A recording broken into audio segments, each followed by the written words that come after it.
An all clear at Russell Sage College in Troy today. The school has lifted its campus lockdown just less than an hour ago. Good evening, I'm Ann McCloy. And I'm Cody Holyoke. Troy police, even the FBI, ATF, and state police spent much of the afternoon looking for an intruder at a dorm on campus after officers say they heard something they believe sounded like a gunshot. CBS 6's Craig Smith has been on scene all afternoon. He joins us live now. Craig, what do we know? Well, they never did determine what that sound was, but that was part of the reason they had a bomb squad sweep through a couple of buildings here to make sure nothing dangerous was in there. For about 3.5 hours, students were told to stay in place wherever they were.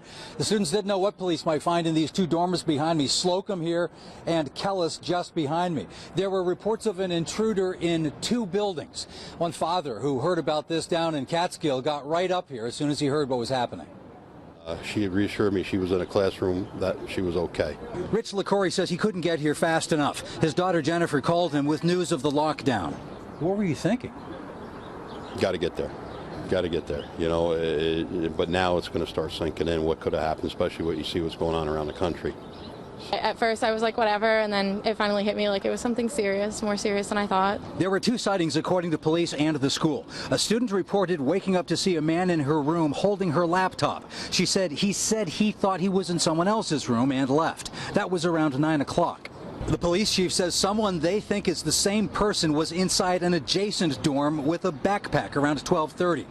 Some officers heard what some thought might have been a gunshot. So before it was over, bomb-sniffing dogs swept through the buildings. Right now they've cleared 2 of the dorms. They have not found any evidence of this man or any gunshots. This opportunity to remind students to be very, very careful who enters a dorm with them or a secure building. And obviously for the next couple of days we're going to probably have a bit of extra security. It's a really sensible thing to do. Police went room to room in those 2 dorms trying to find the man before they sent the dogs through to check for any possible bombs in there. The police chief told me there's no intensive search going on tonight. They are still investigating and on the lookout for the man who was described as being about 6 feet tall, a light-skinned black man who was well-dressed and was about 6 feet tall. They're on the lookout for him, but no intensive search for him tonight.